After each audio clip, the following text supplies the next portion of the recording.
The laughter began the moment Alara May stumbled at the churchyard gate, her wooden cane slipping from her trembling fingers as she tried to balance herself on the packed dirt path leading to the altar, her face pale under the bonnet her sisters had forced onto her head, their whispers sharp as knives behind her back, while the crowd of townsfolk chuckled and sneered at the crippled bride who dared to appear.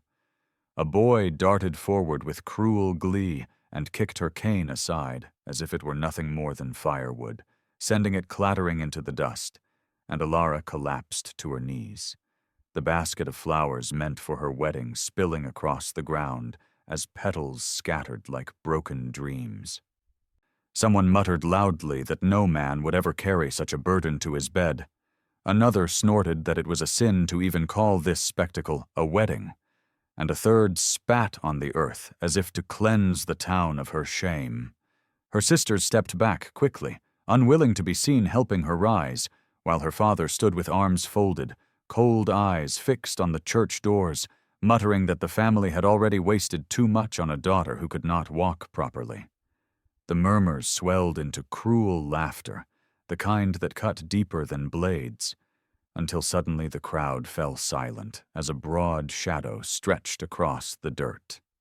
Cyrus Blackthorne, the mountain man who had come down from timber country that very morning, stood watching the scene unfold, his broad shoulders framed against the sunlight, a scar cutting hard across his jaw, his dust-worn hat pulled low.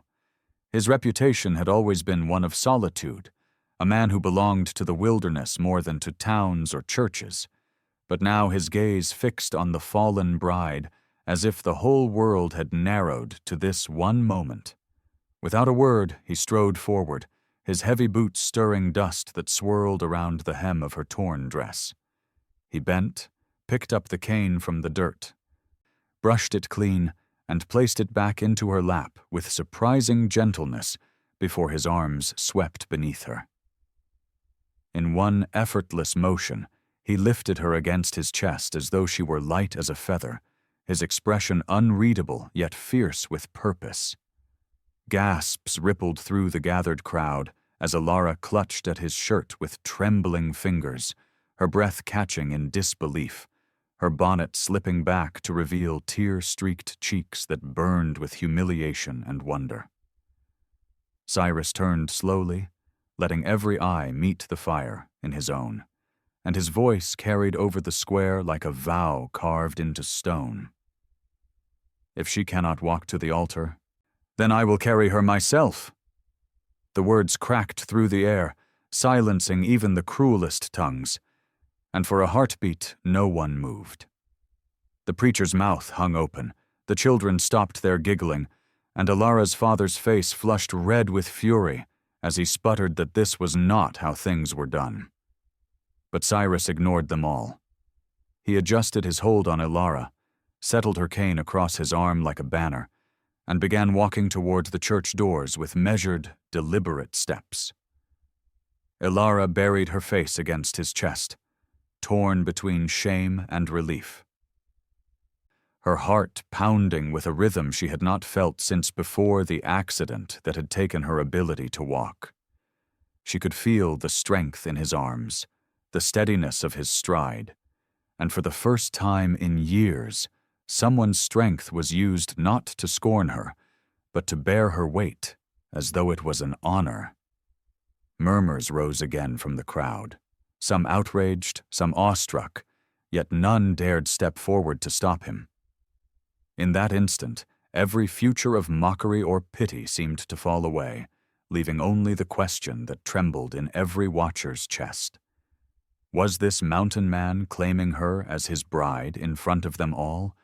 Or was this merely an act of pity that would burn out by dawn? The church doors groaned open as Cyrus Blackthorne carried Alara May across the threshold.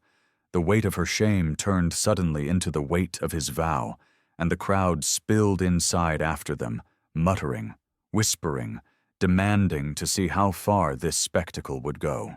The preacher, an aging man with thinning hair and trembling hands, stammered that this was irregular, that a bride must walk to the altar under her own power, But Cyrus's voice cut through the rising clamor like a rifle shot as he declared that she had walked enough in her life and that from this day forward, her steps were his to share. The crowd gasped at his audacity, some shaking their heads in outrage, while others found themselves unable to look away from the mountain man who dared to speak as if he owned the very laws of God and men. Ilara's father surged down the aisle, his fists clenched, his face red with humiliation, spitting that Cyrus had no right to interfere in family matters, that no man of sense would bind himself to a broken daughter who could not even stand for her vows. Cyrus did not flinch, his eyes locked on the old man with a steadiness that made even the angriest townsfolk pause. And he answered with a single phrase that echoed against the rafters, "Then I am no man of your kind." The silence that followed was broken only by Ilara's faint sob against his chest, her tears soaking into the coarse fabric of his shirt as if they were being absorbed into the very strength of him. The preacher, caught between fear of the crowd and awe of Cyrus's resolve, asked softly if the bride consented, and all eyes turned to Ilara, who raised her head with trembling dignity, her cheeks pale but her voice clear, as she said she had never been carried by anyone who saw her worth until this moment. And if this mountain man meant to walk her to the altar, then she consented with all her heart. A murmur rippled through the pews, half scandal and half astonishment, while Cyrus stepped forward with her still in his arms, each stride an act of defiance, each breath a challenge to the sneers that had haunted her since childhood. At the altar, he set her cane carefully on the first step, not discarded but placed where all could see, a symbol of what she had borne alone until this day. And he looked to the preacher with eyes that dared him to deny them. The old man's voice quavered as he began the words of the ceremony, and though some in the crowd hissed and muttered that the marriage would shame the town, others sat in rapt silence, recognizing that something greater than custom was unfolding before them. And Ilara, held firmly in Cyrus's arms, felt the stirrings of hope she had thought forever dead. Yet, as the vows began, her father's voice rang out again in fury, swearing he would forbid this union, swearing he would cast her from his home and curse her name if she defied him. And the chapter closed with Cyrus turning slowly, facing the man who had given her life but no love, his jaw set in unbreakable resolve as he said, "Then she will have a new home, and it begins with me." That night the streets of the town whispered with the scandal, women gossiping at their windows, and men muttering at the saloon that Cyrus Blackthorn had lost his mind. Yet Ilara May returned not to celebration, but to her father's house, where the lantern burned low and the air was thick with unspoken rage. Her sister stood at the doorway with folded arms, smirking that she had ruined the family name, that she had let herself be lifted like a helpless child in front of the whole town, and her father's voice thundered that she had brought shame that could never be scrubbed clean. He called her weak, cursed her for daring to consent without his blessing, and when she tried to explain that Cyrus had given her dignity in that moment, he struck his hand across the table so hard the plates rattled, declaring she would leave his roof by morning. Her sisters echoed his judgment, saying she had no worth but pity, and no future but disgrace, and Ilara's cane tapped against the wooden floor as she steadied herself, tears rising but pride keeping her voice firm as she answered that she would indeed leave, for she had already seen what strength looked like when Cyrus carried her. The house that had held her since childhood suddenly felt like a prison with walls built of scorn. And as she packed her few belongings into a threadbare bag, she remembered the jeers of the townsfolk, the weight of the flowers scattered in the dust, the eyes of her father filled with cold disdain, and for the first time she realized that her shame had never been her lameness, but the cruelty of those who should have loved her most. She pressed her palm to the cane, the wood worn smooth by years of use, and whispered that it would not be her chains any longer, but her reminder of how far she had endured. The night wind moaned against the shutters as she stepped outside, her bundle clutched tight. And for a moment she hesitated, wondering if Cyrus had meant his vow beyond the heat of the crowd. If by dawn he would vanish back to the mountains and leave her discarded like every cruel word predicted. Yet before fear could root her, a shadow detached itself from the alley across the road. And there he was, waiting in silence, his arms folded, his figure steady in the lamplight as if he had known she would be cast out.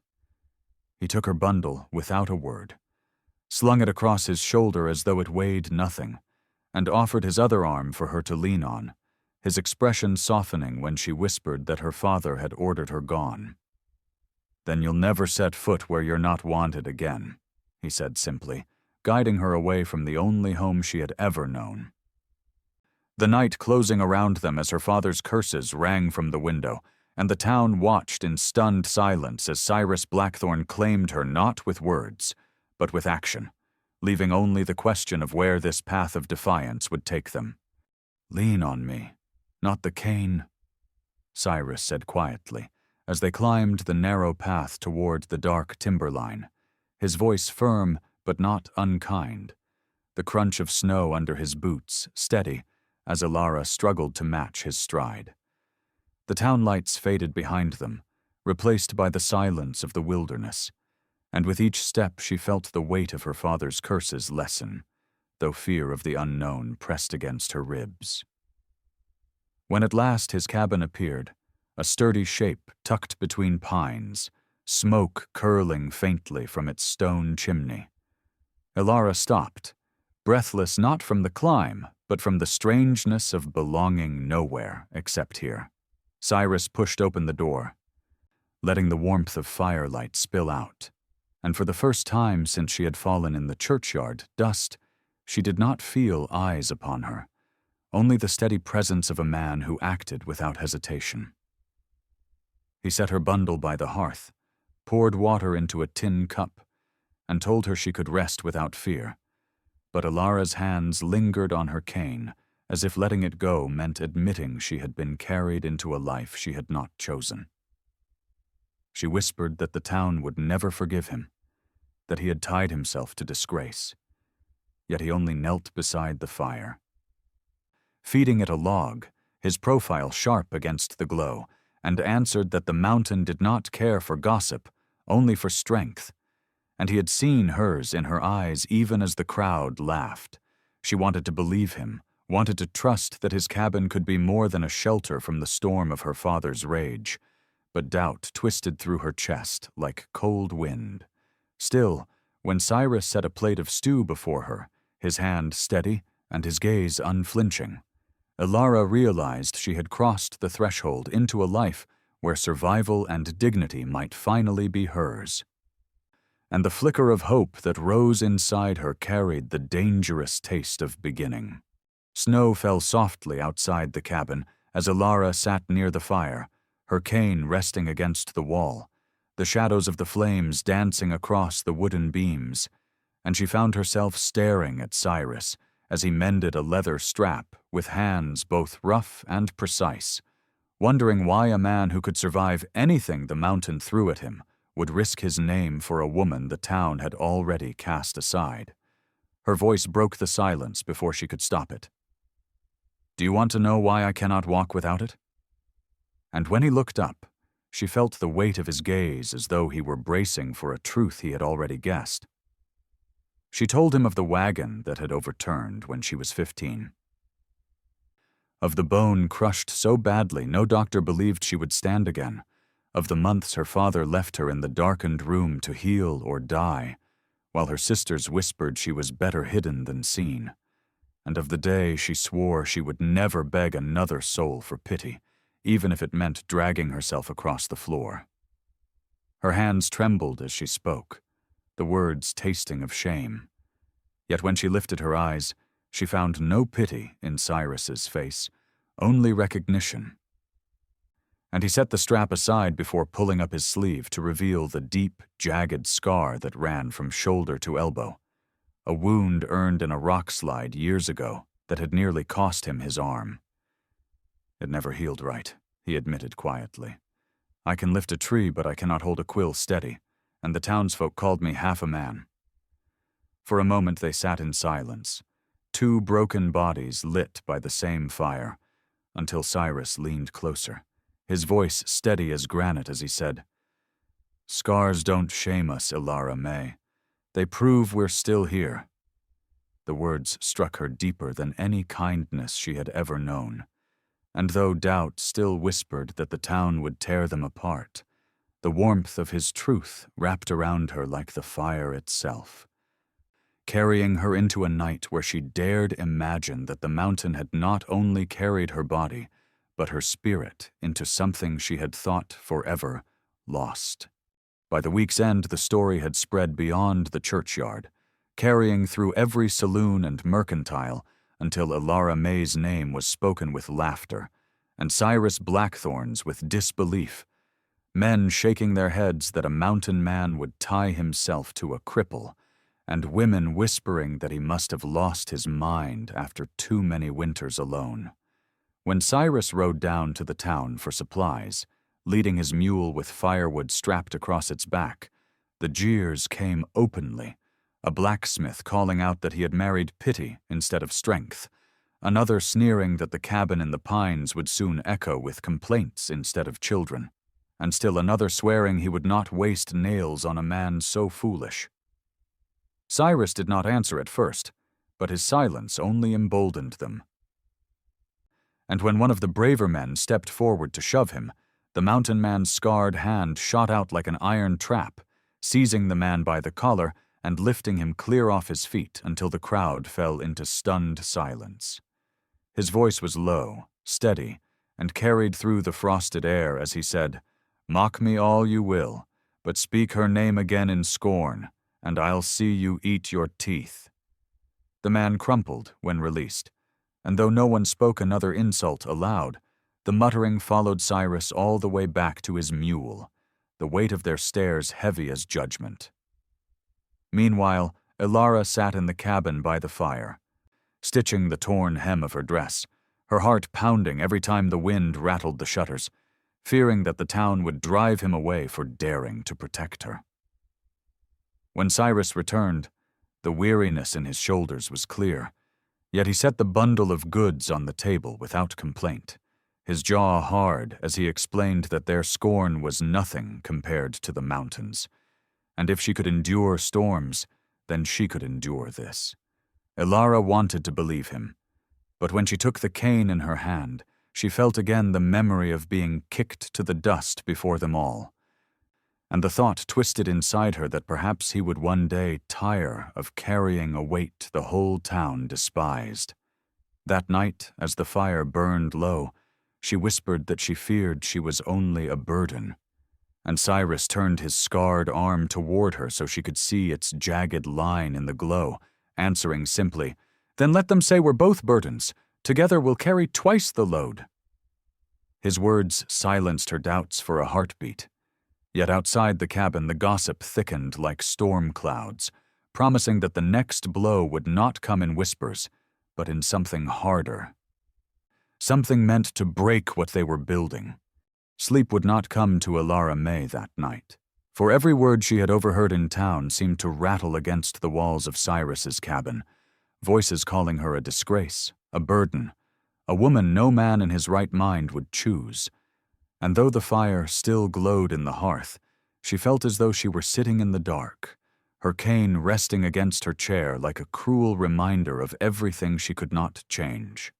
When Cyrus stirred from his bedroll, rising to stoke the flames, she spoke before her courage could vanish, her voice brittle as glass as she told him he should leave her. That he had no reason to throw away his strength, his name, and his life on someone who could not even stand beside him. He turned slowly, his broad silhouette framed by the firelight, his eyes shadowed beneath his hat, and for a moment he did not answer, which made her heart twist with fear that he might agree. But when his words came, they were firm as the mountains themselves. "I did not carry you to abandon you, Elara May. I chose to lift you when others mocked you, and I will choose the same tomorrow and the next day and every day after." She shook her head, tears streaking her cheeks, insisting that he deserved someone whole, someone who could dance at harvest, bear children without fear, walk into town without stares. But Cyrus stepped closer, kneeling before her chair, his scarred arm braced against the floor, his gaze locked on hers with such unyielding fire that her doubts faltered. "Wholeness is not in walking straight," he told her quietly. "It is in standing firm when the world tries to break you, and I have seen you stand firmer than any I have ever known." His hand brushed the cane, lifting it briefly before setting it aside, as though to show her it was nothing compared to her spirit. And in that simple act she felt both stripped bare and strengthened, as though the part of her that had always feared being left behind was being tested, refined, and remade in the fire of his vow. Still she turned her face away, whispering that the town would never stop mocking, that even her family's curses would echo in their children's ears one day. But Cyrus rose, his figure towering against the cabin walls, and swore that when their children came, they would hear only that their mother had been lifted with honor and carried to the altar in front of them all. Elara's breath caught at his certainty, torn between hope and terror, and though his words settled around her like a shield, doubt still clung to her heart, leaving the night heavy with the question of whether love could withstand the weight of a whole town's scorn. The day Cyrus led Elara back into town to speak with the preacher about their vows, the streets filled with whispers before they had even reached the church, children pointing, women covering their mouths, and men muttering that the crippled girl was truly going to marry the mountain man who had shamed them all. Elara gripped her cane tighter, every step sending pain up her leg. But more than pain, it was fear that gripped her when she saw her father waiting on the church steps with her two sisters at his side, their faces twisted with contempt. He stepped forward, blocking the door, and announced to all who could hear that his daughter would not disgrace the family further, that no preacher in his right mind should bind a strong man to a broken bride. Her sisters sneered loudly, reminding the crowd that Elara had fallen in the dirt on her own wedding day, calling her weak, unfit, a burden that would drag Cyrus into ruin. The crowd began to murmur, emboldened by her father's rage, voices rising that this was not a marriage but a mockery. Elara's cheeks burned as she leaned heavier on her cane, her heart screaming that she should turn back, hide, vanish into the woods. But Cyrus's hand found hers, his grip steady, his presence like a wall between her and every sneer. He stepped forward, his voice thunderous, declaring that a father who cast out his own blood had no authority to dictate where she belonged, and if any man in the town thought to bar the doors, then let him try to move a mountain. The crowd fell to uneasy silence at his words, but her father's fury did not break, his finger stabbing the air as he cursed her name, swearing she was no daughter of his from that moment forward. The weight of the disowning struck Elara harder than the pain in her leg, her cane slipping against the wood as her knees weakened. But before she could fall, Cyrus caught her, lifting her once more as if she were lighter than the wind. Turning to the stunned crowd with a voice that carried like steel through smoke, "If she has no family left, then she has mine." The murmurs rippled again, half scandal and half awe, and Elara pressed her face into his chest, her tears hot against his shirt, realizing that the only man who had ever chosen her was now standing against the whole world. The crowd, held in suspense, waited to see if the preacher himself would turn them away, and the moment hung heavy, filled with the threat of rejection or the promise of something stronger than blood. The church doors swung wide under Cyrus's boot, the hinges protesting as he strode inside with Elara May cradled firmly against his chest, her cane dangling from his arm like a banner of defiance, and the townsfolk who had gathered in the pews gasped as if witnessing a spectacle carved into scripture. The preacher froze at the pulpit, his hands clutching the open Bible, his eyes darting between the furious faces of the crowd and the calm, immovable strength of the mountain man standing at the center aisle. Whispers rippled like fire across dry grass. Shame, mockery, disbelief. Yet none dared raise a hand as Cyrus walked forward step by measured step, each bootfall echoing against the wooden floorboards like the drumbeat of judgment. Elara pressed her face into his shirt, her tears soaking into the fabric, her heart torn between terror and awe, for she knew that if the preacher refused, she would be humiliated beyond repair. But if he consented, she would be bound forever to the man who dared stand against them all. At the first step of the altar, Cyrus bent low, setting her cane upon the wood with deliberate care, its worn handle gleaming in the lantern light, a symbol of all she had endured alone until this day. Then he lifted his voice with steady fire that cut through the murmurs like a blade.